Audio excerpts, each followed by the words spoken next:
Hi, it's Pastor Paul L. Anderson here at the Fountain of Raleigh Fellowship, where we believe God's blessings never stop flowing. It is Worshipful Wednesday. We're right in the middle of the week. God is doing great and awesome things, and we just thank Him for how He keeps on blessing us over and over again. Today is that day in the middle of the week. If you haven't done it, throw up your hands and give the Lord a praise, and always know that God has a blessing in store for you. Today, I want to say thank you to all of you for your special prayers that you send out to those who are in need. I ask that you would pray for my family, even on today. I invite you to look with me at Matthew the 17th chapter, verses 14 through 20. A great message that comes to us, how Jesus heals a demon-possessed boy. This is a very powerful lesson because we see this little boy who has a demon in him. A man comes and he kneels down before Jesus and he says to him, "My son has been possessed. He's thrown into seizures. He's in situations. He even throws himself in the fire. And we want you to have mercy upon him." So we brought him to your disciples and they couldn't do anything. So Jesus, we're coming to you. Oh, this text is so powerful because it lets us see that this man had so much faith in God. He didn't necessarily have to see Jesus, but he wanted to see Jesus' disciples, somebody who represented him. But it appears as though the disciples did not know how to tap into the power to deliver this boy. So the man goes a step further. He says, "I want to see Jesus."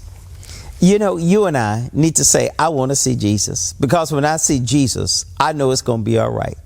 Notice what Jesus says. He says, "You faithless and corrupt people, how long must I be with you?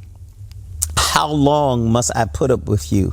He says, "Bring the boy to me." He's saying this because Jesus wants the demon to come out of the boy, but he wants the faith in the people to become strong. Verse 19, after the disciples asked Jesus privately, "Why couldn't we cast out the demon?" He said, "You don't have enough faith." Jesus told them, "This kind of faith comes to you that's the size of a mustard seed. You can say to a mountain, it shall be moved, but you have to spend the time with God in order to have it." You know, this text speaks a whole lot of messages. One of the ones that it speaks is that, are we having enough time with the Master that we can have the power of the Holy Spirit at work in our situations? Another question it brings to me is that these disciples who had been with Jesus this long and had seen what he had done, why couldn't they do it? You know, sometimes you and I, we think that simply association brings the same power and affiliation.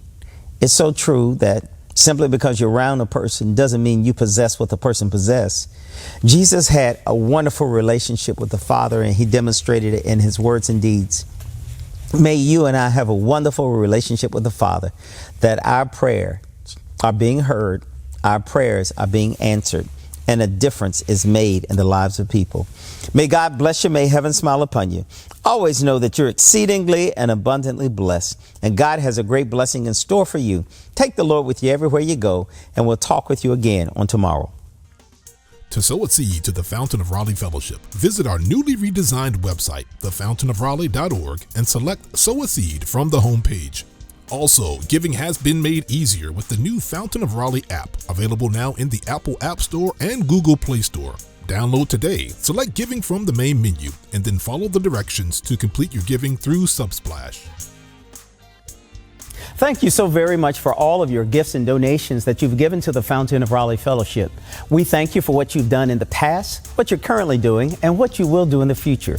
Your gifts and donations helps us to spread the gospel of Jesus Christ, not only locally, but throughout the world. Thank you again for your gifts, and may God continue to richly bless you. It is here at the Fountain that we believe that we are exceedingly and abundantly blessed, and may you receive those blessings that God has in store for you.